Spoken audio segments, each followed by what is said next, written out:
과학과 더 가까워지는 시간, 금요일의 과학터치 오늘 시작하도록 하겠습니다. 오늘 본 강연 해주실 교수님 한번 소개해드려 볼 텐데요. 부산대학교 정보컴퓨터공학부 최윤도 교수님 소개하겠습니다. 교수님 반갑습니다. 네, 반갑습니다. 교수님 오늘 어떤 강연 해주실지 간단하게 소개 부탁드리겠습니다. 네, 오늘 저는 이제 컴퓨터 전공 중에서도 이제 정보보안 전공입니다. 그래서 최근에 이제 이슈가 되고 있는 인공지능을 포함을 해서 인공지능의 어떤 보안 문제에 대한 내용으로 좀 얘기를 하려고 하고 있습니다. 네, 그러면 교수님 강연 준비해 주시면 네. 될 것 같고요.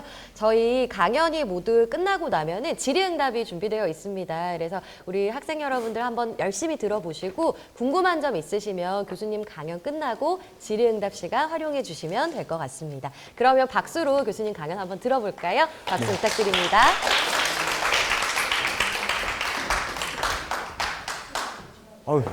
제가 잘 안 떠는데 좀 떨리네요. 왜냐하면 제가 본 청중 중에서 지금 제일 어린 청중이 제가 쳐다보고 있어서 지금 사실은 제가 60대 분들도 강의할 때도 안 떨리고 40대, 50대, 30대까지도 안 떨리는데 오늘 정말 떨리는 것 같습니다.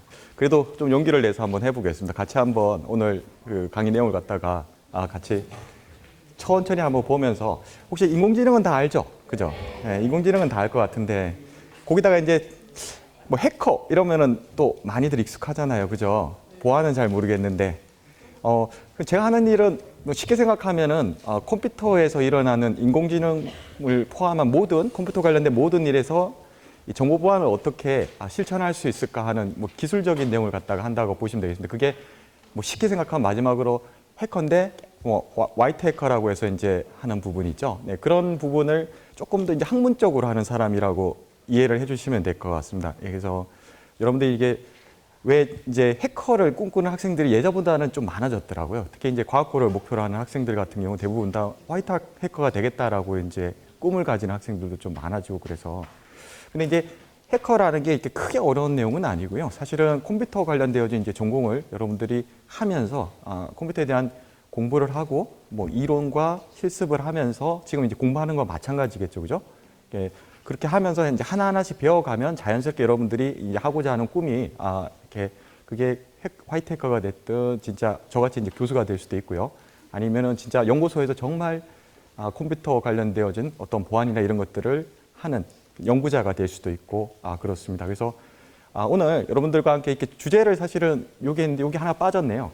이야기라고 써야 되는데 AI, ICT 융합 시대의 정보보안 이야기를 갖다가 오늘 조금 해보도록 하겠습니다. 좋은 말은 다 있다라고 보시면 되는데요. 인공지능 최근에 이슈가 되고 있는 인공지능이 AI고요. 근데 인공지능 전에 인터넷 다들 쓰시죠, 그죠? 인터넷하고 관련된 게 ICT라고 이해를 하시면 되겠습니다.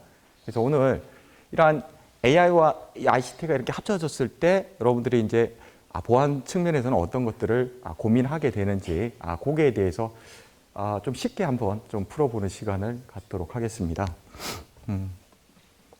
그래서 뭐 내용은 사실은 이렇게 했는데요. 사실 제가 조금 더 쉽게 했었어야 될 것 같은데 제가 초등학생까지 오는지는 사실 잘 모르고 왔습니다. 사실은 그래서 중고등학생 정도라고 생각을 해서 조금 쉽게 주제는 다 담아봤는데요. 그래도 다 이해할 수 있도록 오늘 한번 해보겠습니다. 같이 해보시죠. 오늘 할 때 ICT 시대 이제 정보보안이라고 해서 좀 설명을 드리고요. AI 시대 정보보안이라서 아까 그게 키워드 있었죠. 영어로 된 키워드 그죠? ICT, AI 두 가지 키워드에서 정보보안이 어떤 건지 좀 설명을 하고 그 다음에 AI 보안이라고 얘기를 합니다. 이제 저희 쪽에서 이제 연구를 할 때는 AI 보안이라고 하는데 여러분들이 이제 공부하는 시대 여기도 이제 아까 보니까 중학교 1학년이더라고요. 중학교 1학년을 뭐라고 부르는지 혹시 아세요? M세대, G세대에서 알파 세대라고 하죠. 여러분들 알파 세대야. 2011년 이후에 생긴 세대를 갖다가 알파 세대라고 얘기를 합니다. 그 알파 세대가 가지고 있는 특징이 혹시 뭔지 아세요? 기존의 분들은, 기존의 형 누나들은 인터넷만 익숙했는데 여러분들은 코로나를 겪으면서 그렇지 AI를 갖다가 같이 겪으면서 사는 거예요. 그렇지? 인터넷을 같이 쓰면서 거기서 대화하는 상대가 사람이 아니라 인공지능하고 대화를 하기 시작을 해서 여러분들은 대단한 세대입니다, 진짜로. 그래서 처음부터 다시 돌아갔죠. 알파벳이 Z에서 알파로 다시 돌아가는 시대로 지금 바뀌고 있는 거. 그죠? 그래서 이제 그런 것들에 대한 내용을 갖다가 보안하고 조금 엮어서 한번 얘기를 할 겁니다. 그래서 마지막에 그리고 이 AI가 조금 한계가 있습니다. AI가 성능이 참 좋다라고 얘기를 하는데 근데 실제로 얘가 못하는 게 딱 한 가지 있어요. 설명을 못해요. 얘가 사실은 인공지능이 결과는 참 좋은데 똑똑한 것 같은데 근데 뭐가 문제일까요? 문제를 풀었어.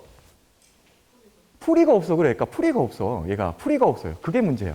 그거를 갖다가 이제 앞으로 여러분들이 공부를 하면서 해결을 해야 되는 인공지능을 만약 한다 그러면 이제 그런 이슈들이 있습니다. 그런 것들에 대해서 조금 얘기를 하도록 하겠습니다. 네, 먼저 첫 번째로 이런 주제로 한번 해보도록 할게요.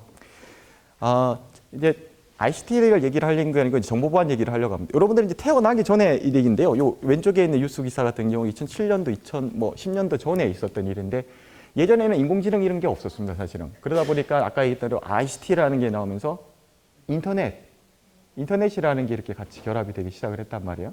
그럼 인터넷이 되면은 뭘 할 수 있죠? 검색할 수 있잖아요, 그죠? 검색할 수 있고 친구들하고 채팅도 할 수 있고 네. 그런 것들을 하려고 하면 뭐가 기본적으로 있어야 되나요? 응용 프로그램이라는 게 있어야 됩니다. 응용 프로그램인 게 있어야 돼요. 인터넷에도 응용 프로그램이 있습니다. 근데 윈도우 이런 건 다 쓰실 줄 아잖아요. 거기서 돌아가는 프로그램들 응용 프로그램이라고 얘기를 하거든요. 근데 그런 것들을 대상으로 해가지고 옛날에는 진짜로 해커라고 하는 나쁜 사람들, 크래커라고 보통 얘기를 하는데 해커 이렇게 섞어서 쓰기는 합니다.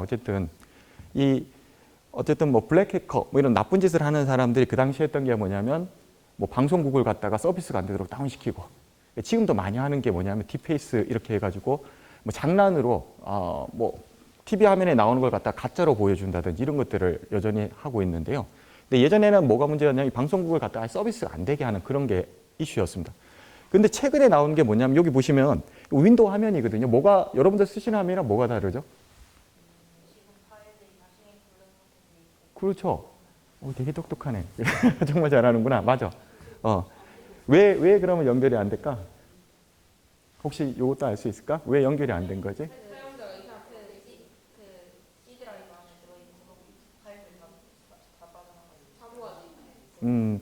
그럴 수도 있는데 요거는 그 현상은 아니고 혹시 다른 답을 좀 쓸 수 있는 사람이 있을까? 아까 윈도우에서 돌아가는 프로그램이 뭐라고 했죠? 응용 프로그램. 응용 프로그램이 읽을 수 있어야 되는데 못 읽으니까 연결이 안 됐다라고 지금 나오는 겁니다. 응용 프로그램이 연결이 돼야 되는데 연결이 안 되는 거야. 대부분이 이제 그렇게 보는 거야. 그럼 뭐 때문에 안 됩니까? 얘가 뭔가 잘못한 거야. 화면에 보시면 화면이 바뀌었지, 그지? 보통 해커 그림 나오고 뭐 어노니머스 그룹이라고 해서 방송국 같은 데서 이렇게 나오는 사람들이 나오는 건데 이 사람이 뭘 한 거냐면 파일을 갖다가 다 암호화 시켜놨습니다. 그게 이제 랜섬웨어라고 하는 건데요. 지금 여러분들 시대에서 이제 가장 큰 악성 코드 중에 하나가 이제 랜섬웨어라는 거예요. 웨어는 보통 소프트웨어입니다. 그래서 멜웨어 이러면 악성 코드 이렇게 악성 소프트웨어라고 하고 랜섬웨어니까 뭘까요? 랜섬의 영어 뜻이 뭐죠? 몸값을 갖다가 요구하는 거를 랜섬이라고 얘기를 합니다. 그러니까 어떤 영화 같은 데 보면 이렇게 납치해가지고 거기서 몸값을 내놔 그러면은 풀어줄게 뭐 이런 거 있잖아요. 얘도 똑같은 역할을 하기 시작을 했습니다. 랜섬웨어라는 게. 옛날에는 재미로 했어요, 해킹을. 그리고 자기가 나 잘났어. 쉽게 생각하면 여러분들 얘기하는 간지라는 거 있지, 그지? 간지를 갖다 좀 보여주고 싶어서 했는데 지금은 아니야. 지금 뭐냐면 나쁜 사람들이 돈 뜯어내려고 이런 것들을 하고 있습니다. 그러면 아까 얘기했던 대로 암호화 됐으니까 뭐가 안 될까?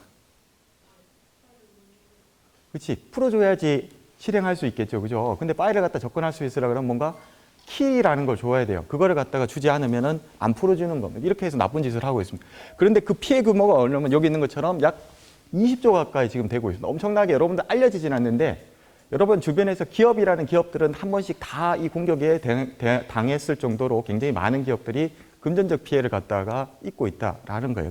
이제 그런 문제들이 있습니다. 실제로 보면 얘가 재밌는 거는 뭐냐면 옛날하고 다른 게 이 공격도 굉장히 지나면 옛날에는 그냥 막 때렸어요. 그러니까 한 명이 때리던 걸 갖다가 여러 명이 때리면은 피해가 더 커질 수 있잖아요. 그게 이제 여러분들 키워드 들어보셨는지 모르겠지만 뭐 서비스 거부 공격, 뭐 분산 서비스 공격 이런 것들이 이제 방송 같은 데 나오는데 뭐 일단 그걸 모르셔도 되는데 여기 보시면은 뭐가 지나였냐 보면은 공격을 할 때 정말 친절하게 설명을 해줍니다. 뭐냐면 왼쪽은 영어 버전이고요. 또 불어 버전도 있고 한글 버전도 있고 공격하고 난 다음에 돈 받아내려면 어떻게 될까요? 친절하게 설명해 줘야지 어떻게 입금해야 되고 이걸 설명을 해줘야 될 거 아니야. 그거를 하기 시작을 하는 거야. 이 공격자들이. 그렇게 해갖고 이렇게 만들기 시작했습니다. 근데 이렇게 하면서 기존에 뭐 여기 다국어 서비스 아까 얘기했던 그게 되는 거고요. 그 다음에 한 놈만 때리고 그만두는 게 아니고 맞은 놈이 또 다른 놈을 갖다가 또 때리기 시작을 합니다. 그래서 연쇄작용을 갖다가 계속 이렇게 쭉 이어 나가는 게 가능해졌어요. 그게 재전파라는 게 가능하고요. 그 다음에 공격도 예전에는 그냥 한 명만 이렇게 공격하는 게 아니고 이렇게 한꺼번에 피해가 쫙 확산되도록 만들었어요. 그래서 지도를 보시면 빨간 점 찍힌 거 보이나요? 이게 실제로 피해를 입은 PC들이 이렇게 나타나고 있는 그림입니다. 이게 뭐냐면 실제 이 피해가 입히는 데까지 걸리는 시간이 뭐 얼마나 걸릴 것 같으면 대충 굉장히 빠릅니다. 일단은 얼마 정도면 걸릴 것 같아요? 몇 시간? 며칠? 몇 분? 그렇지, 몇 분까지 걸리면 좋은데 그렇게까지는 안 걸리고, 왜냐면은 이게 연결이 안 됐기 때문에. 그런데 예전에 이제 오음이나 이런 것, 오음이라고 해서 악성 코드 전파하는데 보통 전 세계 컴퓨터 다 피해를 시키는데 보통 반나절 정도 걸려서 시킵니다. 근데 사실은 2시간 정도면은 대부분의 PC가 장악이 되고 전체가 다 장악이 되는데 한 반나절 정도. 그다음에 나머지 조그만 것들이 이제 되는 게 하루 정도 걸리기 시작을 해요. 이 재밌는 거는 얼마나 피해가 크냐면 이 이름을 어떻게 지었냐면 원래 이름은 워너크립토라고 이름을 지었습니다. 악성 코드 만든 사람이. 그런데 요즘 어떻게 부르고 있냐면 요 이름 보이시죠? 워너크라이. 그럼 영어로 얘기하면 뭐지? 울고 싶어요라는 거지, 그지? 예, 워너크라이라고 이름을 갖다가 짓기 시작을 했습니다. 악성 코드를 탁 감염을 됐더니만 얘가 피해가 너무 커가지고 너무 이렇게 충격이 큰 거예요. 그래서 워너크라이라는 이름까지도 이제 되기 시작을 했어요.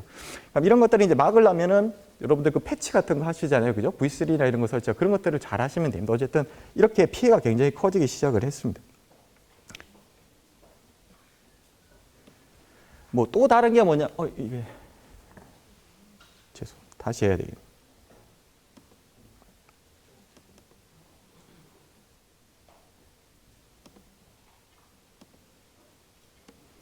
네, 또 다른 게 뭐냐면 이제 최근 들어서는 옛날에는 PC만 공격당했단 말이에요. 근데 요즘 아시겠지만 IoT라는 거 혹시 들어봤습니까? 예, 뭐죠? 인터넷 오브 띵스라고 해갖고 사물이 인터넷으로 들어왔어요. 그게 차이가 뭐야? 옛날에는 그냥 인터넷 오브 PC라고 생각하시면 됩니다. PC만 인터넷에 연결돼 있었어. 근데 이제 뭐지? 요 보이는 것처럼 예, 웹에 사용되는 이게 CCTV, 그지? 웹 카메라라든지 웹 CCTV라든지 이런 것들이 다 연결되기 시작을 했죠, 그죠? 그다음에 여러분들 웨어러블 디바이스, 저도 이렇게 하나 차고 있는데 웨어러블 디바이스 다 차고 계시죠, 그죠? 이런 것들이 다 연결되기 시작을 했단 말입니다. 그럼 공격자 입장에서는 정말로 다양해지기 시작을 했어요. 그래서 최근에 나타나고 있는 공격 유형은 뭐냐면 여러분들이 사용하는 일반적인 뭐 웨어러블 디바이스부터 다 공격을 하기 시작을 합니다. 특히 이거 보시면 일본에서 만든 캐논 카메라인데요. 이런 걸 갖다가 이제 디페이스를 한다고. 내가 화면을 갖다가 원래 보여주는 화면이 아니고 공격자가 뭔가 자기가 의도한 화면을 갖다가 띄우는 거예요. 그 뭔가 피해가 있지는 않습니다. 사실은. 물론 피해가 있을 수도 있겠죠. 정상적으로 촬영돼야 되는 게 촬영이 안 되니까. 근데 이 공격자들의 목적이 뭐냐면 이러한 디페이스 공격 같은 경우는 실제로 보여줘야 되는 화면을 이렇게 보시면은 지직하고 화이트 노이즈가 이렇게 더 있는 것 같은 게 나오거나, 이거 지금 보시면 우리나라에서 뭐 카이스트라고 하는 우리나라 최고의 대학 중에 하나, 이 카이스트에서도 실제로 게시판 자체가 이렇게 보시면 해킹이 돼가지고 해커가 이렇게 화면에다가 자기가 했어라고 이렇게 자랑을 갖다가 하듯이 자기가 띄우고 싶은 화면을 갖다 이렇게 띄워 놓는 겁니다. 뭐 이런 게 2021년도에 나왔고요. 아까 그다음에 특히 스마트폰 다 쓰시잖아요, 그죠? 예, 스마트폰은 잘못 쓰시면 안 되는 게 절대로, 그래서 모르는 링크나 이런 것들은 클릭하시면 안 돼요.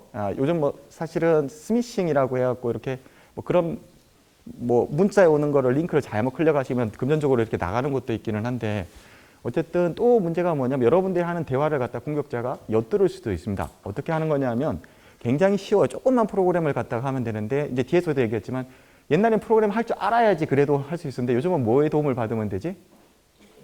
AI 중에서도 챗GPT 같은 거, 그렇지? 그런 걸 갖다 생성형 AI라고 얘기를 합니다. 그러니까 만들어준다. 생성형 AI라고. 근데 생성형 AI의 도움을 받으면 나는 프로그램 한 개도 몰라. 그래도 짤 수 있어요. 걔가 잘 짜주거든요. 생성형 AI 이런 것들을 갖다 도움을 받으면 된다는. 그런 걸 해가지고 여기다가 딱 설치를 하는 순간에 어떻게 할 수 있다? 여러분들 문자로 예를 들어서 대리운전 1588 어쩌고 이런 것들 오잖아요. 거기에 1588에 1이 키고 뭐 5가 끄고 뭐 이런 식의 그런 시그널로 이렇게 동작을 시킬 수가 있다라는. 그러면 여러분들이 대화하는 걸 다 누군가가 들을 수도 있는 그런 상황이 된다라는. 이건 아까 얘기했던 그 랜섬웨어인데요. 실제로 이거는 뭐 대부분은 이제 실시를 합니다. 랜섬웨어 공격을 받게 되면 이제 경영하고 이게 뭐 돈하고 관련됐기 때문에. 근데 이런 것처럼 현대사모전공이라는 데서 전산망 복구가 안 될 정도로 아까 그런 불능 상태가 되는 경우도 있었습니다.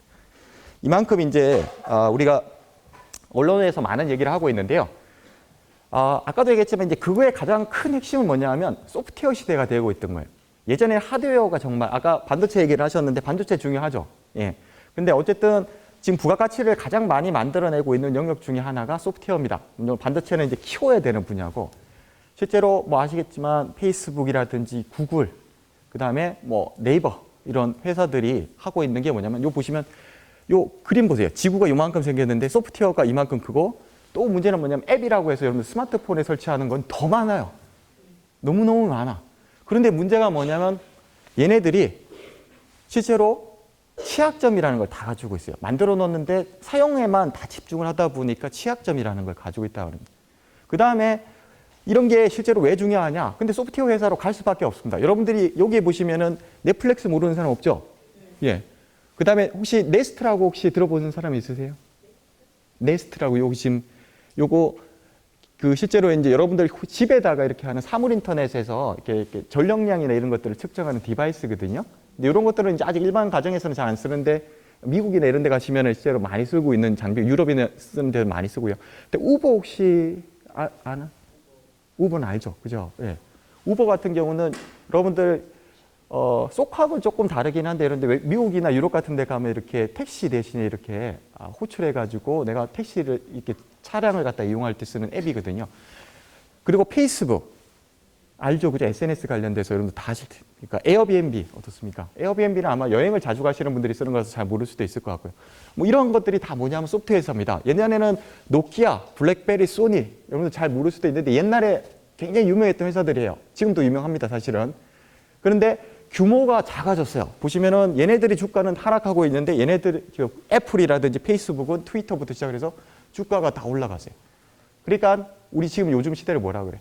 소프트웨어 시대라고 할 만큼 하드웨어가 중심이 되는 사회가 아니고 소프트웨어를 잘해야지 정말로 여러분들 시대는 잘할 수 있는 그런 시대로 바뀐 상황이라고 보시면 되겠습니다. 그런데 이제 문제는 제가 이제 보안으로 잠깐 좀 넘어가서요.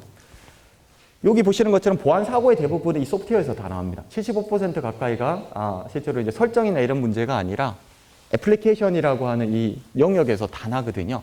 여기서 이런 걸 나중에 이제 여러분들 이제 컴퓨터 쪽을 배우시게 되면 컴퓨터 한 3학년 이렇게 되면은 이제 이게 뭐 되네 레이어 개념이라는 게 들어가는데 어쨌든 여기 보시면 노란색으로 된 거 있죠. 요 전체가 이제 컴퓨터를 전체를 구성하는 걸 갖다가 논리적으로 이렇게 표시를 해 놓은 거거든요. 어쨌든 근데 그 중에서 여러분들이 아까 말씀드린 것처럼 운영체제 윈도우에서 동작하는 응용 프로그램의 75% 가까이가 대부분의 보안 사고의 75%가 응용 프로그램에서 발생을 하고 있다라는 겁니다. 그만큼 이 응용 프로그램을 잘 만들어야 되는데 잘못 만들면은 처음에는 막 사람들이 쓰는데 그 다음에는 돈 물어줘야 되는 경우가 발생을 할 수 있습니다. 피해로 인해서. 피해에 대한 책임은 거기에 같이 져야 되죠. 소프트웨어 회사들이. 이제 이런 문제가 있고요. 두 번째 얘기를 좀 하려고 하는데 두 번째는 정보 AI 시대에 관련된 얘기입니다. 인공지능에 대한 부분 조금 얘기 드리도록 할게요. 네. 인공지능 뭐 어렵다면 어렵고 쉽다면 쉬운데 인공지능 여러분들이 나중에 혹시나 난 공부할 거야 라고 하시면 인공지능 자체는 요 5가지 단계를 갖다가 기반으로 해서 동작을 합니다. 뭐냐면 데이터가 주어지면 1번입니다. 요 데이터를 통해서 2번에서 학습을 하고요. 그 다음에 3번에서 학습된 결과로 뭔가 엔진이 나옵니다. 이게 소프트웨어가 나온다라고 보시면 되겠죠. 그게 이제 모델이라고 하는 거고요. 그 다음에 4번째가 만들어진 모델로 예측하고 분류하고 뭐 이런 것들을 해요. 그리고 5번에서는 뭔가 서비스 하다가 또 잘못된 게 있어. 그럼 계속 이 쳇바퀴 돌면서 이렇게 한다는. 그럼 여러분들이 공부하는 영역은 뭐야? 데이터, 트레이닝, 모델 크리에이션, 프리딕션 이걸 갖다가 공부하는 겁니다. 서비스는 이제 회사에서 이런 데서 하는 거고요. 이제 여러분들 이제 공부를 갖다 컴퓨터 쪽으로 하시게 되면 이런 것들을 공부하게. 이 5가지 뿐이 없어요. 인공지능은 이 5가지만 잘하면 됩니다. 예. 근데 이제 그 내용이 이제 조금 복잡해서 그렇긴 한데 어쨌든 그게 우리가 얘기하는 1차 산업혁명, 2차 산업혁명, 3차 산업혁명을 통해서 지식정보사회를 넘어서서 이제는 인공지능이 중심이 되고 있는 이제 4차 산업혁명을 갖다 얘기를 하는데요. 인터넷이 안 되는지 깨졌네요. 자동차 쪽인데 조금 시간이 있어서 조금 넘어가도록 하겠습니다. 네. 그러면 인공지능은 지금 어느 정도까지 왔을까요? 요 그림을 잠깐 보시면은 오늘이라고 했으니까 사실은 제한적 인공지능 정도 온 것 같습니다. 이게 무슨 말이냐면 여기 표를 한번 보시면 챗GPT 다 아신다 그랬잖아요. 그죠? 챗GPT는 대화형 인공지능 모델이라고 합니다. 그래서 언어 모델이라고 하는 걸 기반으로 해서 그 중에서도 이제 대형 언어 모델이라고 해서 LLM이라고 해서 라지 랭귀지 모델이라는 걸 기반으로 하고 있는데요. 뭐 구포라든지 뭐 OPT, 뭐 그다음에 코어 이런 엠트로픽이라든지 이런 실제로 오픈 AI라고 하는 회사에서 챗GPT라는 것을 만들고 나니까 경쟁자들이 가만히 있을 수 없겠죠. 한 번 쳐지면은 끝입니다. 여기서는. 여러분들이 이제 앞으로 컴퓨터 쪽으로 하시게 되면 뭐냐면 빨라야 됩니다. 늦으면은 내가 만든 거는 아무런 의미가 없어요. 예, 그래서 회사들이 다 뛰어들기 시작을 했습니다. 구글부터 시작을 해서 그다음에 뭐 구글의 자회사를 만들기 시작을 했고요. 그다음에 페이스북도 뛰어들기를 시작했고 우리나라도 뭐 아시겠지만 하이퍼클로바라고 하는 네이버가 같이 뛰어들고 뭐 다른 회사들도 많이 뛰어들고 있습니다. 그리고 굉장히 잘 만들어낸 AI 중에 하나가 뭐 폴라리스 오피스라고 하는 것도 있는데요. 문서까지도 자동으로 만들어지고 노래도 합니다. 그리고 실제로 여러분들의 메일도 대신 써주고요. 그 정도로 인공지능이 지금 많은 것들 하는데 문제는 뭐냐면 여기 와 있습니다. 제한적 인공지능 기능이 딱 하나씩만 잘합니다. 노래면 노래, 그 다음에 대화하면 대화, 그 다음에 또 뭐가 있을까요? 뭐 그림을 그려주면 그림을 잘 그려주고 영상을 만드는 건 영상을 만들어주고. 그런데 인공지능은 뭘 해야 될까? 인공지능이잖아. 인공지능이니까 뭘 해야 돼? 그렇지. 사람 흉내를 내야 되잖아. 그지? 사람 흉내를 내야 되는데 사람은 한 가지만 하는 사람은 없어. 그지? 우리 공부를 해도 수학 배우고 영어 배우고 국어 배우고 다 하잖아요. 그죠? 그리고 예체능도 배워야 되고, 그죠? 미술, 음악 다 배워야 된단 말이야. 그러면 그래야지 사람이라고 얘기할 수 있을 거 아니에요. 사람을 대체는. 그게 욕입니다. 범용 인공지능이라고 합니다. 이게 대충 얘기를 하면 2040년이었는데 지금 이렇게 얘기하는 사람은 없어요. 2040년이라고 얘기를 했는데 이게 땡겨졌어. 거기에 뭐가 들어왔냐면 제가 들어왔어요. 생성형 AI라고 하는 챗GPT 같은 게 들어오기 시작했습니다. 챗GPT는 수식도 해석하고요. 그 다음에 여러분들이 원하는 번역 기능도 하고요. 그 다음에 여러분들이 대화를 원해? 그러면 대화하시면 됩니다. 3학년하고 대화하고 싶으면 너는 지금부터 3학년이야? 라고 명령 주시면 얘는 초등학교 3학년 버전으로 대답을 합니다. 그리고 넌 지금부터 대학교 2학년이야? 라고 하면 대학교 2학년 수준으로 대화를 하기 시작을 합니다. 그만큼 인공지능이 옛날하고 다르게 지금 많이 진행. 그래서 이게 시점이 언제 올지 아무도 모릅니다. 그렇다고 챗GPT가 와서 범용 인공지능이라는 게 된 건 아니에요. 현재까지도. 왜냐하면 걸음마도 아니고 지금 기어다닌다고 생각하시면 우리 사람이 크려고 그러면 어떻게 해야 되지? 일단 기어야 되지. 동생들 보면. 그지? 그 다음에 뭐지? 일어서고. 그 다음에 걸어야 되고. 그러고 있다가 뛰기 시작하고. 그지?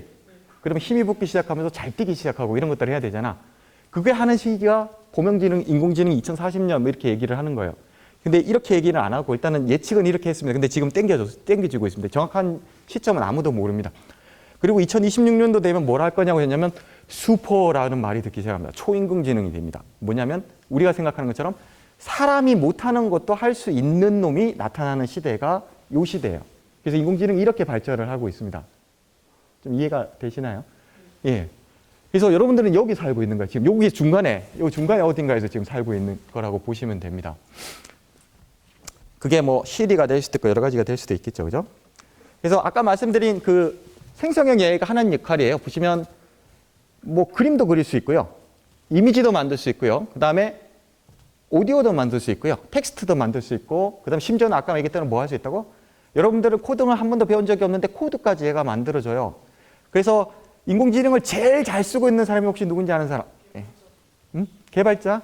아니 개발자는 아니고 그냥 조금 쉽게 생각해보자. 그러면 보기 초등학생, 중학생, 고등학생, 대학생.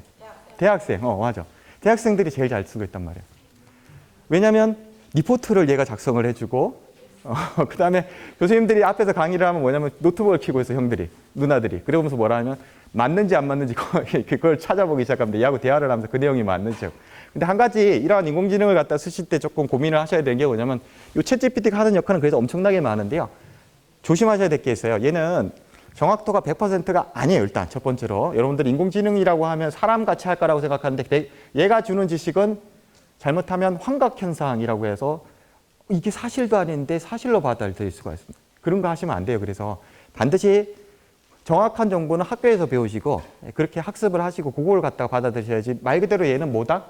보조 수단으로만 사용을 하셔야 됩니다. 그래서 인공지능을 활용하지 말라라고 대학교에서 가르치지 않습니다. 그래서 모르겠습니다. 중학교는 어떻게 하실지는 저도 이제 조금 고민이 되고, 이제 중학교 선생님들이 이제 가이드를 하시겠지만, 여러분들의 시대는 아까도 얘기했지만은 알파 세대란 말이야. 그러면 써야지. 저는 이게 개인적인 의견입니다. 근데 윤리적으로 문제가 안 되게 쓰는 법을 배워서 쓰셔야 됩니다. 그냥 쓰시면 안 되고, 걔가 하는 말을 100% 절대 믿으면 안 됩니다. 최종 판단은 누가 해? 여러분들이 해야 돼. 그거를 꼭 잊지 마시고, 예, 하셔야 됩니다. 그 책에서 그래. 얘가 왜 똑똑할까요? 한 번만 여기서 그러니까. 똑똑해지려면 어떻게 해야 되죠, 여러분들?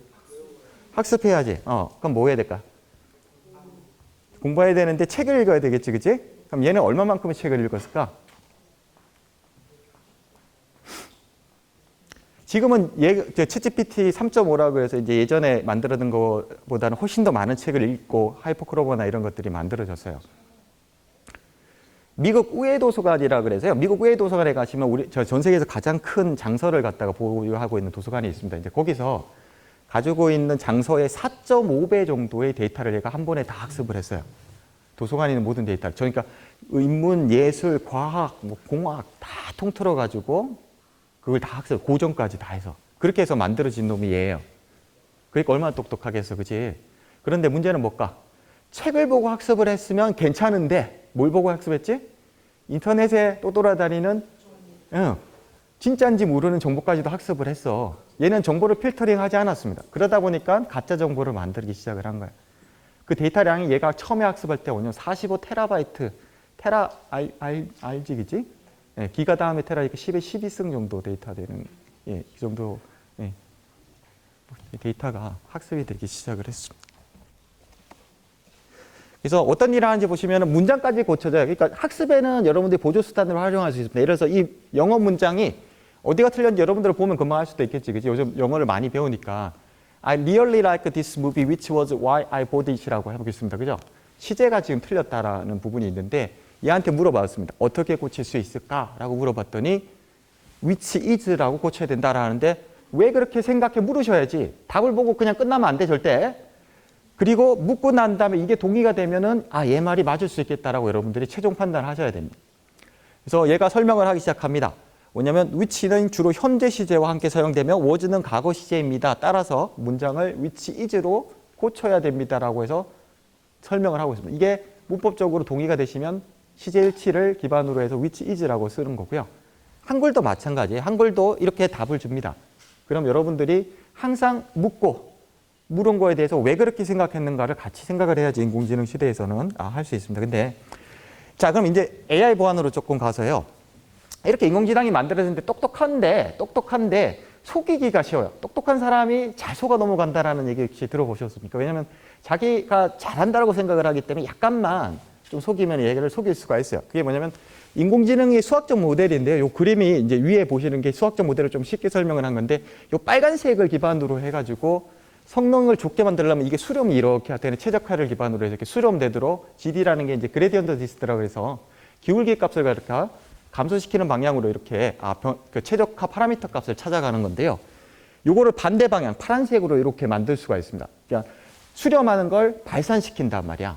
수렴하는 걸 발산시키도록 만들 수 있습니다. 그래서 데이터가 뭐냐면 원본 데이터가 이렇게 깨끗한 숫자인데 얘를 갖다가 약간씩 노이즈를 하면 사람은 1번이 됐든 2번이 됐든 3번이 됐든 4번이 됐든 다 숫자 4예요라고 판단하겠지, 그치? 근데 기계는 못합니다. AI 보안이 하는 게 뭐냐면 사람은 제대로 아는데 기계를 바보로 만드는 역할을 하는 게 AI 쪽에서 공격자가 요즘 하는 역할입니다. AI를 잘 만들어 놨는데 데이터만 약간만 바꿔도 얘가 판단을 못해. 그럼 문제가 있겠지, 그치? 약간의 노이즈. 이게 진짜로 문제가 될까? 이제 뒤에서 좀 보여드릴게요. 네, 그런 겁니다. 그 다음에 오른쪽은 조금 다른 건데요. 이거는 이제 AI를 바보로 만드는 거고, 이제 인공지능에서 연구를 하는 게 뭐냐면 또 하나는 뭐냐면 인공지능 기술을 사용을 해서 예전에 못하던 보안 관제라 그래서 모니터링. 뉴스 같은 데 보면, 영화 같은 데나 그럴 때 뉴스 같은 데 보면 뭡니까? 큰 화면 띄워놓고 CCTV 화면 쫙 보여주면서 저기 범인이 있어. 뭐 이렇게 판단하는 거 있잖아요. 그게 관제라고 얘기를 하는데 보안 관제를 갖다가 컴퓨터 상에서도 할 수 있습니다. 이게 그런 것들에 인공지능을 갖다가 접목하는 그런 지금 일을 하고 있습니다. 그래서 이제 하나하나씩 조금 보여드리도록 하겠습니다. 이제 이런 것들을 기반으로 해서 저희가 하고 있는 연구 내용인데요. 첫 번째는 보안을 강화하기 위해서 인공지능을 사용을 하는 거예요. 어떤 거냐? CCTV 화면 이런 것들을 보시면 지금 사람이 봐서는 사실 잘 구분하기 힘듭니다. 왼쪽 보시면 차량이 도로에 정차하고 있는 거예요. 지금은 큰 도로가 위에서 빨간색으로 되어 있는 지금 빨간색 조그만 박스 보이시죠? 정차해 있는 겁니다. 오랜 시간 동안 사람은 보면은 잘 모를 수 있는데 기계가 오랜 시간 관찰했더니만 저 빨간 게 도로 위에서 장시간 주차해서 사고의 위험이 있어라고 이제 알람이 띄워주는 기능을 갖다가 하는 겁니다. 왜냐하면 정상은 이렇게 차가 주행을 해야 되죠. 그죠? 큰 도로에서는. 멈춰 있으면 안 되잖아요. 비정상, 어노말리라고 얘기하는 게 뭐냐면 멈춰 있으니까. 예. 그 다음에 얘도 마찬가지입니다. 눈길에서 보시면은 사람은 눈길에서 도로가 잘 구분이 안 되는데 인공지능은 구분을 해가지고 제가 멈춰 있다라는 것을 해주는. 그런데 여기서 보시면은 파란색 돼 있는 게 요것도 멈춰 있는데 얘는 비정상이 아니에요. 왜 비정상이 아닐까? 그림 한번 보세요. 주차장에 있으니까 맞습니다. 그래서 그랬습니다. 그죠? 그 다음에 얘는 멈춰 있는 것 같은데 실제로 차량이 이동 중인데도 적색 신호를 건너고 있기 때문에 또 오노말리. 이거 지금 여기 화면에서는 안 나오는데 여기 신호등이 하나가 더 있죠. 그래서 신호등이 있으니까 도로에서는 움직여야 된다고 하지만 신호등이 조건이 들어가니까 빨간불일 때는 멈춰야 된다가 들어가고 또 다르게 판단하는 거예요. 이런 것들을 인공지능이 지금 하고 있습니다. 이미지를 분석을 해가지고.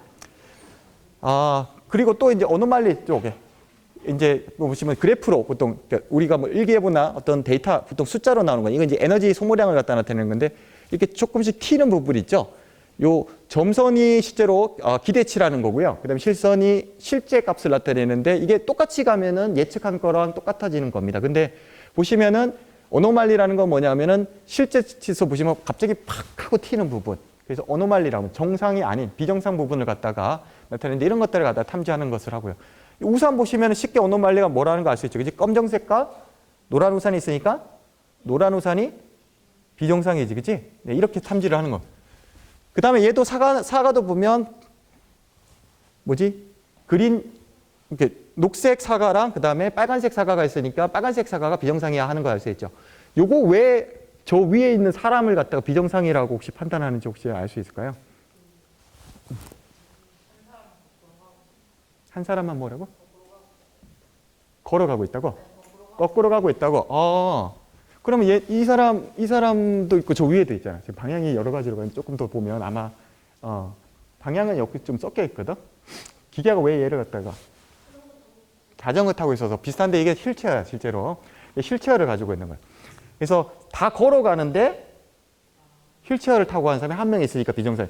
얘가 틀렸다가 아니고 비정상의 개념은 뭐냐면 우리가 배웠던 거지 우성 열성이라는 거는 다 배우셨잖아요. 그죠? 예. 열성에 해당되어지는 거를 지금 비정상이라고 얘기를 합니다. 이게 컴퓨터적으로 구현하는데 굉장히 어렵습니다. 근데 실제로. 왜냐하면 정상을 정의하기가 되게 어려워요. 지금 얘기했던 것처럼 이렇게도 볼 수 있고 저렇게도 볼 수 있고 정상을 갖다가 사람마다 좀 다른데 기계도 마찬가지로. 이게 되게 어려운 분야 중에 하나입니다. 어노말리가. 이게 어떤 거냐면 예를 들어서 환치기 이런 것들 들어봤나요? 환치기나 이런 것들에서도 환치기 하는 사람을 탐지할 때 어노말리 이런 것들이 쓰여진단 말이에요. 그러면 이제 뭐 여러분들이 실제 쓰는 거에서는 어떤 게 있습니까? 이거 스팸 필터 아시죠? 이렇게 구글, 지메일이나 이런 메일을 다 쓰시잖아요. 그죠? 메일에 쓰는 게 뭐냐면 스팸 필터. 스팸이냐 아니냐 자동으로 걸러지잖아요. 이런 거 할 때 아까 얘기했던 그러한 기법들이 사용이 돼요. 물론 이제 처음에 사용되는 거는 여기서 얘기하는 게 뭐냐면 일반화하지는 않고 이제 암묵적 규칙을 갖다가 배우도록 한다라는 건데 어떤 룰이라고 해서 이렇게 글자에 보시면은 보통 로트리 뭐 이렇게 해가지고 복권 관련된 이렇게 메일이 오는 것들이 대부분 다 스팸 문자거든요. 이렇게 돈 주고 뭐 그래서 이렇게 보면 이게 200만 불이네요. 그죠? 2밀리언이니까 200만이죠. 그죠? 예, 200만 불을 갖다가 준다. 뭐 이런 유로네요. 그죠? 이렇게 되어 있는 것을 볼 수 있는데 뭐 예를 들어서 이 워드를 갖다가 이 메일을 분석했더니만 추첨이 있거나 100만이 포함된 이메일이 있더라라고 하면 이제 스팸이라고 판단한다든지 이런 것들을 하는 겁니다. 이게 이제 룰 기반이라고 하는데 최근에는 이런 것도 합니다. 이제 이제 그렇게 해서 나온 게 뭐냐면 이런 규칙이 나와서 여러분들이 메일이 막 수백 통이오든 수천 통이오든 자동으로 착착 분류돼서 들어가는 거예요. 메일 박스에 인박스에 들어가는 게 있고 스팸 메일 함에 들어가요. 그다음에 이제 최근에는 여기다가 플러스가 많이 되고 있는 게 뭐야 혹시? 강화학습이라고 하는 거 좀 들어봤습니까? 강화학습이라는 게 같이 들어가면서 사람이 같이 하면서 이 엔진을 업데이트 시키는 걸 최근에 좀 많이 하고 있습니다. 그 다음에 요거 조금 한번 보시죠. 그냥 간단하게 설명을 드리면 요거는 저희가 뭘 하고 있냐면 연구적으로 예전에는 스팸 메일이 성능이 굉장히 좋아요. 지금 만들어진 보안 솔루션 중에서 눌 기반으로 해서 가장 성능이 좋고 그다음에 여러분들 쓰기에 가장 좋은 게 뭐냐면 스팸 메일 필터입니다. 근데 얘를 속이는 것부터 이제 연구하기 시작을 합니다. 어떻게 속이지? 그때 누구의 도움을 받으려고 하는 겁니까? 챗GPT의 도움을 한번 받으려고 하는 겁니다. 잘 만들어졌잖아요. 그죠? 어떻게 속일 수 있을까? 이런 것들부터 시작을 하는 겁니다. 스팸 메일을 보내는데 속여서 보내는 방법. 그 다음에 또 다른 건 뭐냐면 속여서 보냈을 때 다시 탐지하는 방법.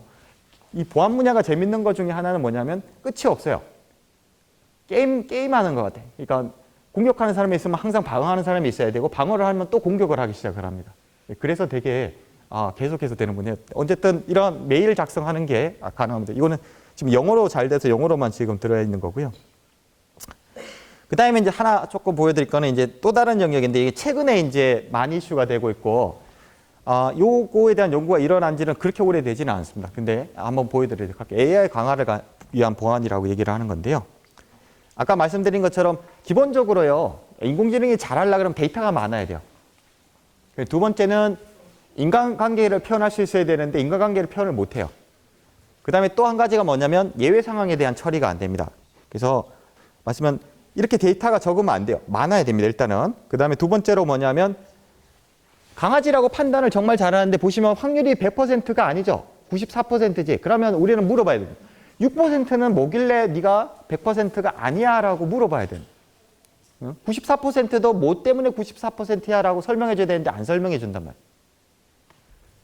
그 다음에 또 한 가지가 뭐냐면 이 숫자는 분명히 5로 보이는데 얘가 0이 들어갔을 때 0이라고 판단할 수도 있지만 물고기가 들어갔는데 이걸 다른 걸로 이렇게 0이 들어갔을 때 4라고 판단할 수 있게 만들어줄 수 있습니다.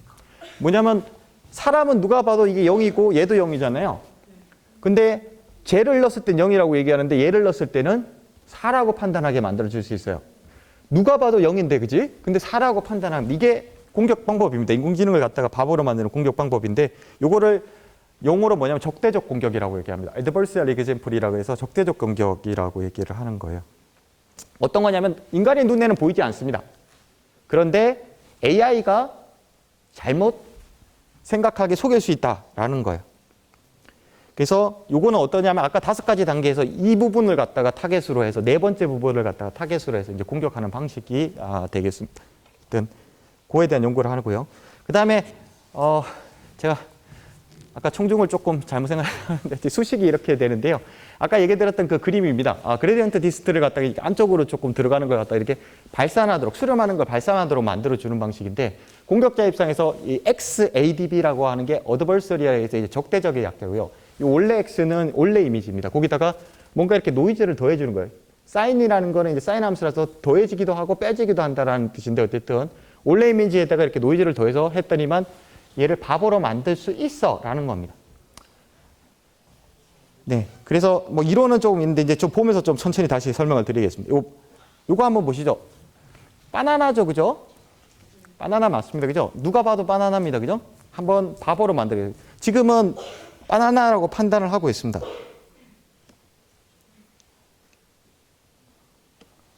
예, 토스트 사진을 그냥 하나 놨습니다. 근데 토스트 있으니까 토스트의 확률이 조금씩 올라가는 걸 볼 수 있네요. 그죠? 바나나라고 얘기를 하고 토스트라고. 근데 토스트인데 굉장히 화려한 토스트 사진을 넣었더니만 어떻게 됩니까? 바나나인데 토스트라고 판단하는 거야. 바뀐 게 없어. 바나나는 가만히 있어서 난 잘못한 게 없는데, 그지? 바나나는 잘못한 게 없는데 토스트 사진을 갖다가 딱 놨더니만 뭐라고 판단? 토스트라고 판단을 하는 거야. 인공지능이 모델이 바뀌었습니까? 안 바뀌었어요? 안 바뀌었어요. 근데 판단을 다르게 하는. 이게 아까 얘기했던 그 수학에 기반을 해서 이렇게 만들어 입력값을 다르게 주기 시작을 했어요. 그 수학을 갖다가 이렇게 하는 게 모든 컴퓨터 분야에 수학이 기본적으로 많이 사용이 되거든요. 그 다음에 또 다른 거 한번 보고 여기 사람이 2명이 있습니다. 그죠? 얘도 이 사람도 사람이고 이 사람도 사람이에요. 어떤 사람이 사람 아니라고 누가 얘기할 수 있어요. 그죠? 이제 움직일 겁니다. 근데 이 사람의 차이점은 뭐냐면 아까 같은 화려한 사진을 갖다 자기 몸에다가 탁 붙여놨어. 요게 이제 오브젝트 디텍션이라고 하는 객체를 갖다가 탐지하는 이런 알고리즘이 동작을 하는 건데요. 보시면 한 사람은 손을 아무리 흔들어도 사람인지 몰라. 근데 왼쪽은 가만히 있고 그냥 이렇게 슬슬 몸을 흔드는데 계속 사람이라고 판단합니다. 인공지능이. 그리고 이 사람 최후가 조금만 나왔는데도 모르는데 이 사람은 계속 몰라. 이 사람 투명 인간이니까 기계한테는 지금. 예. 최후라고 얘기를 하고요. 이 사람 계속 앉았다 일어나도 똑같고요. 손을 흔들어도 똑같고요. 그런데 그림을 이제 이 사람이 뺄 겁니다. 슥 하고 뺐더니 움직이는 순간부터 사람이라고 인식을 하기 시작해요. 인공지능이 바본 거지, 그지? 데이터만 바뀌었는데 이 사람이 별로 한 게 없어요. 별로 이렇게 데이터하고 사진 한 장 딱 붙여놨어. 예. 이거 이제 패치라고 얘기를 하는데 패치 공격이라고 얘기를 하는데 어쨌든 이렇게 그냥 조금만 보이는 것도 체화라고 하는데 이 다 보이는 사람을 판단을 못해. 그리고 슬쩍 이렇게 조금만 움직여도 하고 이 사람 이제 바뀝니다. 저걸 드니까 왼쪽 사람을 사람이라고 인식을 못하는 그런 상황이다. 예. 그러니까 똑똑한 것 같은데 기본적인 게 잘 안 되는 거야 어떻게 보면. 예. 이런 기능을 가지고 있습니다.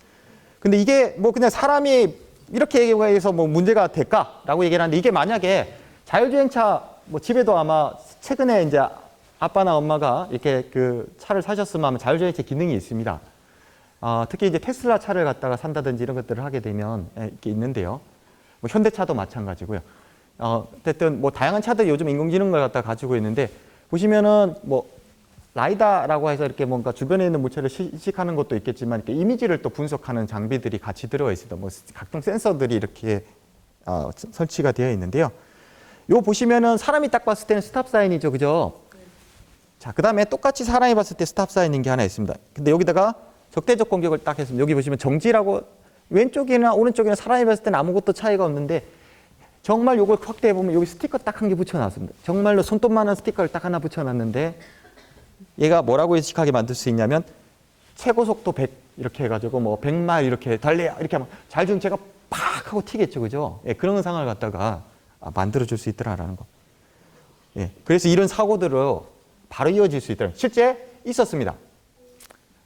안 나타나서 그렇지 실제로 뭐 구글이나 이런 차들이 실제 시험할 때 사람을 인식하지 못하고 그냥 확 지나가 버린다든지 이런 경우가 많았습니다, 실제로. 이제 실제로 이건 이제 테슬라 차를 가지고 하는 건데요. 여기 보시면 어떤 실험을 할 거냐 하면 테슬라 차를 가지고 요 35마일, 그러니까 미국의 그 맥스 스피드를 나타내는 거거든요. 35마일로 최대 달리세요라고 이제 표지판이 되어 있습니다. 그럼 테슬라 차가 이렇게 자율주행을 하면서 얘를 보는 순간에 뭐라면 35마일을 절대로 넘으면 안 됩니다. 그렇게 차를 만들어야 되거든요, 인공지능을. 그죠? 최대 속도니까. 근데 한번 보죠. 이건 실제로 테슬라 차를 가지고 실험을 하는 거거든요. 여기 사람이 서 있고 표지판을 가지고 공터에서 이제 실험을 한번 하기 시작을 하는 겁니다. 예, 테슬라 차가 이제 주행을 할 거예요. 그러니까 자율주행을 갖다가 시켜놓은 상태고 혹시나 만약의 경우에서 사람이 타 있기는 한데 어쨌든 자율주행을 하는 겁니다. 그래서 차가 달리기 시작합니다. 뭐 여기까지는 괜찮습니다. 35마일이 안 넘었으니까요. 근데 봤는데 계속 달립니다. 예. 안 본 거야, 못 본 거야. 35마일을 보고 해야 되는데 봤는데 무시한 거지. 문제는 봤습니다. 안 봤을 리가 없습니다. 나쁜 놈이 봤는데 지금 안 봤다고 하는 거예요. 예. 그런 상황이 발생. 이랬을 때 이제 문제가 뭘까 하는 겁니다. 아까 보셨던 것처럼 차량이 사고가 날 수 있겠죠. 이제 인명 피해로 이어질 수 있는 그런 문제가 있더라.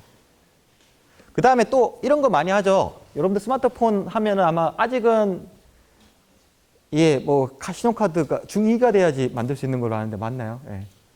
저희 애가 중2가 되면서 만들어가지고 예. 어쨌든 여러분도 아마 그래 중2가 되면 만들 수 있을 텐데 그런 카드를 만들면 이제 앱에서 이렇게 신용카드나 이런 것들을 뭔가 하는 앱을 설치를 할 수 있을 텐데 인증을 할 때 어떤 걸로 하냐면 이렇게 페이스 인증을 하는 게 많아요, 요즘.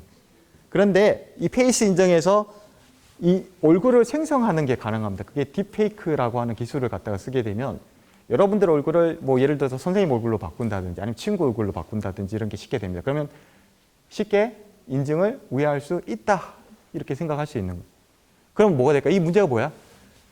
돈 지불할 때 남은 휴대폰을 가지고 있으면 여러분들이 페이스 인증을 통해서 그냥 그 사람의 돈을 쓸 수 있는 그런 경우가 생길 수 있겠죠. 그죠? 그런 문제가 엄청나게 많은 문제가 생길 수 있습니다. 예.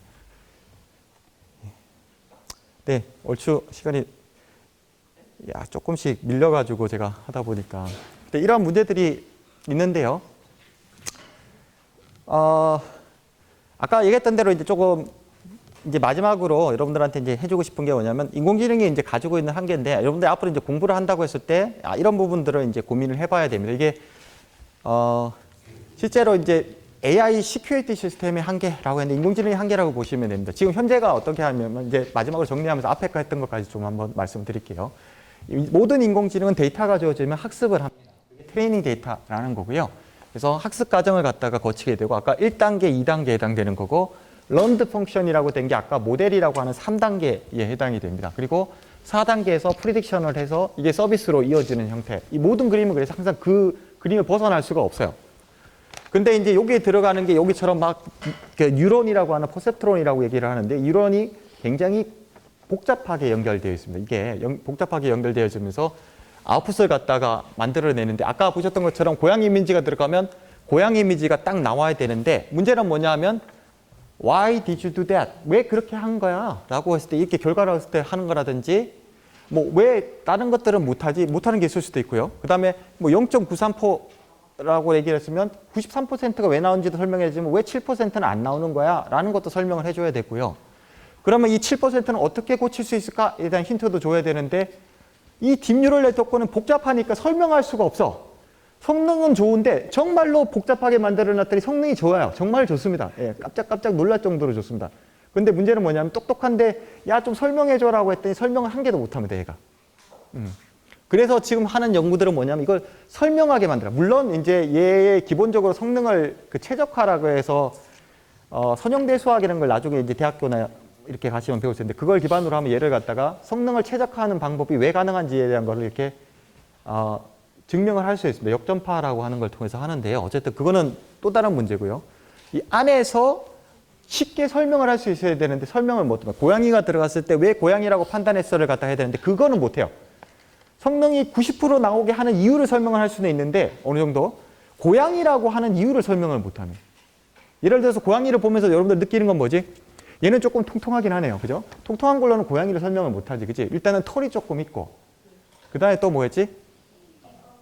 귀가 쫑긋 이렇게 조금 뭔가 있고 그치? 그 다음에 또 뭐 발톱 같은 게 있으면 또 라크론 발톱 이런 것들이 하나하나씩 설명이 돼야지 고양이구나 라고 최종적으로 생각할 텐데 그거를 설명을 못해. 어떤 식으로든 설명을 못합니다. 얘는. 그런데 이게 이제 여러분들이 생각하는 일상생활에 탁 들어요. 이게 고양이를 못하는 거 정도야 뭐 그냥 에이 뭐 그럴 수도 있지 하겠지만 문제는 아까 같이 얼굴 들이밀고 인정하는데 인증을 못해. 그럼 문제가 크잖아. 그치? 그리고 아까 표지판에서 35마일 멈춰야 되는데 못하면 그것도 문제가 크잖아. 오동작 하면 안 됩니다. 오동작을 갖다가 하면 안 되는데 인공지능이 지금 오동작을 얘기하냐? 아무도 얘기 못 합니다. 왜냐하면 인공지능이 아직 커야 돼요. 여러분들이 이제 앞으로 어떤 기술이 발전하는 걸 봤을 때 이제 같이 보셔야 되는 게 뭐냐면 기술은 큽니다. 그런데 이 기술이 크고 나면 항상 문제를 생길 수 있는 부분들은 나중에 다루기 때문에 이제 그런 부분들을 같이 고민을 하셔야 되는데 지금은 이제 그런 부분을 안 하고 있죠. 그래서 이렇게 만들어야 돼요.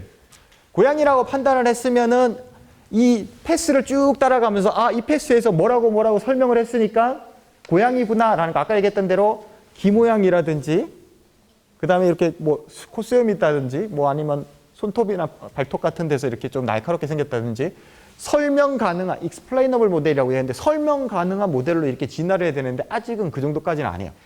그래서 여기 보는 것처럼 이러한 This is cat이라고 하고 펄이 있고 위스커가 있고 뭐 클로우가 있고 이렇게 막 특징을 갖다가 얘기하고 있잖아요. 이제 이런 것들을 갖다가 다 가지고 있는 게 고양이야 라고 얘기를 하는 겁니다.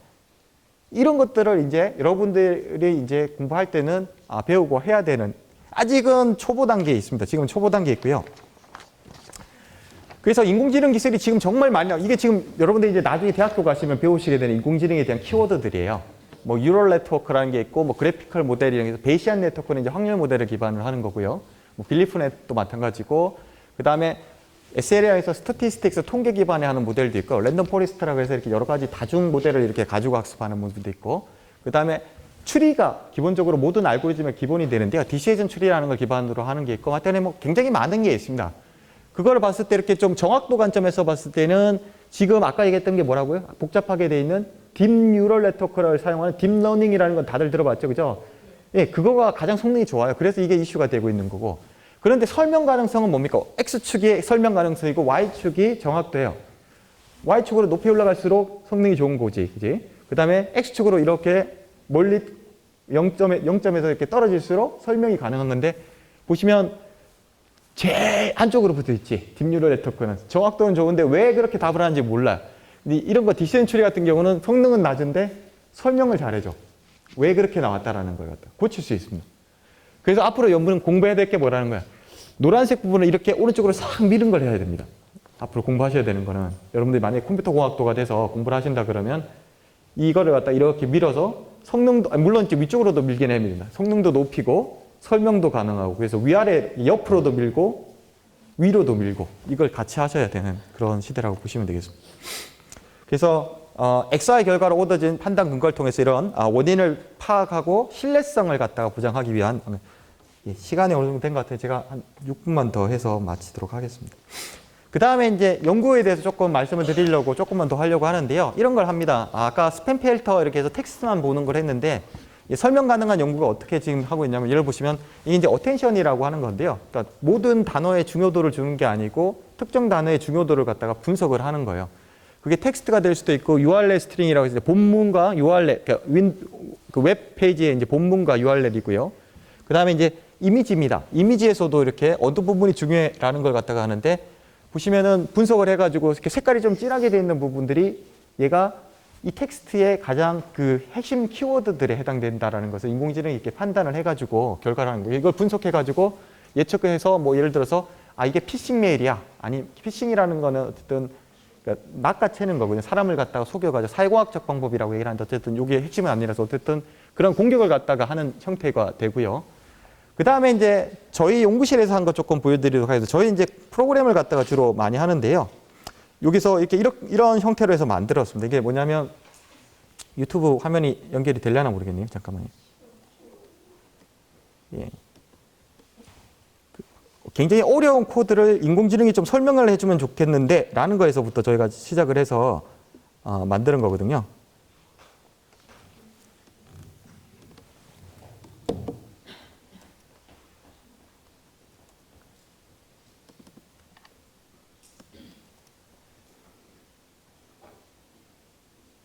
간호사 박지혜라고 합니다. 수술실 간호사로 근무를 하였고 2018년부터 국경의사회에 네.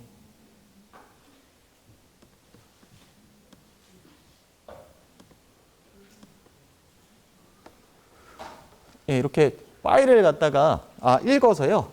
이렇게 파일을 읽어서 실행 파일을 갖다 읽는 거예요. 그러니까 소스 코드를 읽는 게 아니고 이제 실제로 바이너리 파일을 읽어서 분석을 합니다. 사람이 분석을 하면은 정말로 이게 시간이 많이 우리가 얘기하는 그 보안 연구소나 이런 데서 이걸 사람이 다 분석을 하거든요. 근데 이걸 자동화하겠다라는 걸 기반으로 해서 이제 저희가 만든 소프트웨어인데요. 이렇게 자동 분석해갖고 이렇게 분석 결과를 한꺼번에 이렇게 그래프부터 시작을 해갖고 텍스트로 분석한 결과를 인공지능 기법이까지 동원을 해서 이제 만들어요. 그래서 파일이 크기가 얼마는 것부터 시작해서 이 파일이 언제 만들어진지 이제부터 그다음에 이게 악성 코드야라는 거 100% 탐지를 하고 탐지를 한 이유에 대해서 아까 설명 가능한 게 이 익스플로이 코드 블락 어드레스라고 해서 이제 이 탐지된 코드에 대한 블락을 갖다가 요 컨트롤 플로우 그래프라고 해서 요 아래쪽에서 이제 보여줄 거거든요. 그래서 그러면 이렇게 파일 정보를 보여주고 예. 뭐 이런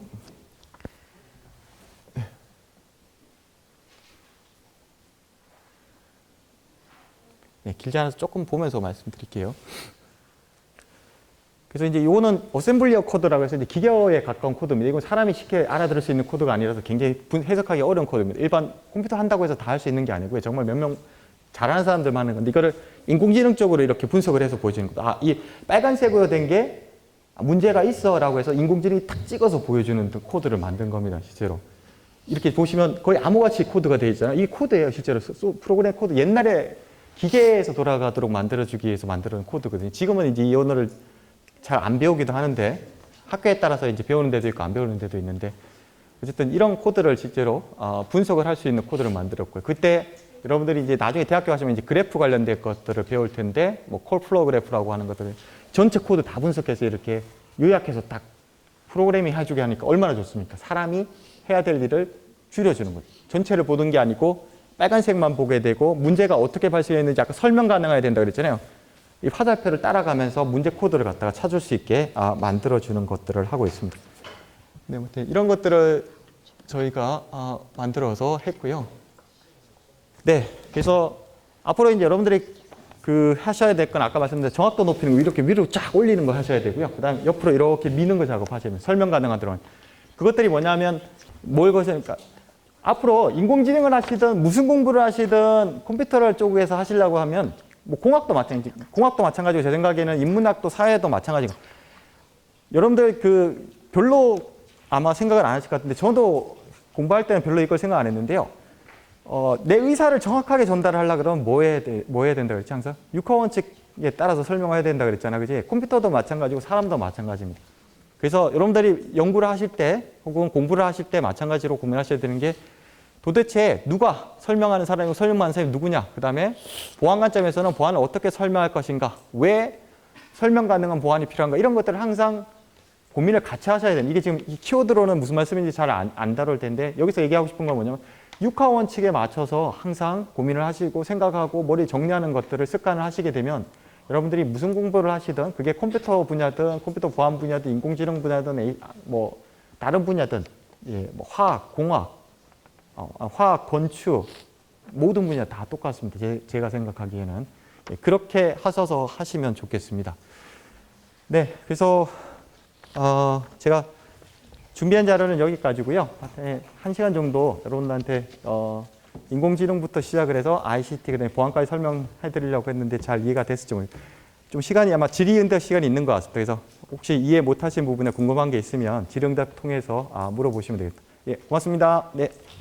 오늘 학생 여러분들이 많이 와 계셔서 마지막으로 이제 정보컴퓨터공학부에 대한 네. 소개 그리고 정보컴퓨터공학부에 오면 어떤 일들을 할 수 있는지 미래는 어떤지도 간략하게 한 번만 소개해 주시면 좋을 것 같아요. 네. 마지막 질문도 참 어렵네요. 예. 가장 어떻게 보면은 이제 각광받고 있는 분야 중에 하나가 컴퓨터 분야가 아닌가 싶습니다. 그러니까 예전에는 컴퓨터라고만 얘기했던 게 요즘은 또 인공지능 전공이라는 게 새로 생길 정도로 어떤 최신 이슈를 갖다가 가장 쉽게 받아들여서 학문적으로 이제 발전하고 있는 분야가 컴퓨터 분야인데요. 여러분들이 이제 컴퓨터공학을 전공을 하시게 되면 쉽게 생각하시면 이제 네이버, 카카오, 그 다음에 뭐 LG전자, 삼성전자, 그 다음에 외국 기업 같은 경우는 페이스북, 그 다음에 뭐 넷플릭스 같은 그 모든 소프트웨어 기업, 하드웨어 기업을 다 갈 수가 있는 그런 직종이 되겠습니다. 그래서 컴퓨터 쪽에 오시면요, 배우게 되는 게 뭐냐면 컴퓨터랑 관련되어진 하드웨어, 소프트웨어 관련되어진 이론 과목과 그다음 실습 과목을 다 배우게 돼서요. 여러분들이 예를 들어서 그러니까 컴퓨터를 하게 되면 요즘은 한 가지를 좀 LG전자 같은 경우를 조금 얘기를 들면 LG전자가 예전에는 어떻게 보면은 그냥 가전 회사라고 얘기를 했거든요. 근데 가전 회사에다가 하나가 더 붙습니다. 요즘은 인공지능을 갖다가 이제 같이 붙이는 게 되는데 뭐냐면 그 사용자 커스터머 익스피리언스라 그래서 고객의 경험을 활용을 해서 또 인공지능을 붙이는 그래서 어디 가도 컴퓨터가 안 들어가는 시대는 없어요. 여러분들 시대에서는. 그래서 여러분들이 만약 컴퓨터 전공을 하시게 되면 뭐 진로, 취업 모든 분야가 다 가능한 그런 분야라고 생각하시면 될 것 같고요. 이 분야가 여러분들이 배우고 있는 지금 중고등학교에서 아마 배우게 될 그 내용에서 수학, 그 다음에 영어, 용어들이 다 영어입니다. 일단은 미국이나 이런 쪽이 워낙 강하기 때문에 이런 부분들을 잘 활용하고 그 다음에 특히 이제 저는 이제 말을 그렇게 잘하는 편은 아닌데 말도 이제 국어나 이런 것들을 배우시면서 그 다음에 또 PPT는 또 그림도 잘 그려야 되고 이런 것들을 다양하게 배운 거를 가장 잘 활용할 수 있는 그런 학문적인 영역이 아닐까 개인적으로는 그렇게 생각을 합니다. 네. 국어도 잘해야 하고 영어 기본으로 다 잘해야 되는 건 아니고요. 그냥 배운 거를 어딘가 써보고 싶어 하는데 왜냐면 학생들이 공부하면서 제일 보는 게 이거 어디다가 써야 될지를 잘 모르더라고요. 항상 배웠는데 어디다가 써야 되지 이거를 잘 몰라겠어서. 그 배운 걸 모든 걸 활용할 수 있는 네. 그런 학과군요. 예, 그렇게 생각이 됩니다. 예. 네, 알겠습니다. 오늘 재미있는 강의, 유익한 강의 들려주시고 질의응답까지 해주신 우리 부산대학교 정보컴퓨터공학부 최윤호 교수님께 다시 한번 큰 박수 부탁드립니다. 네, 고맙습니다.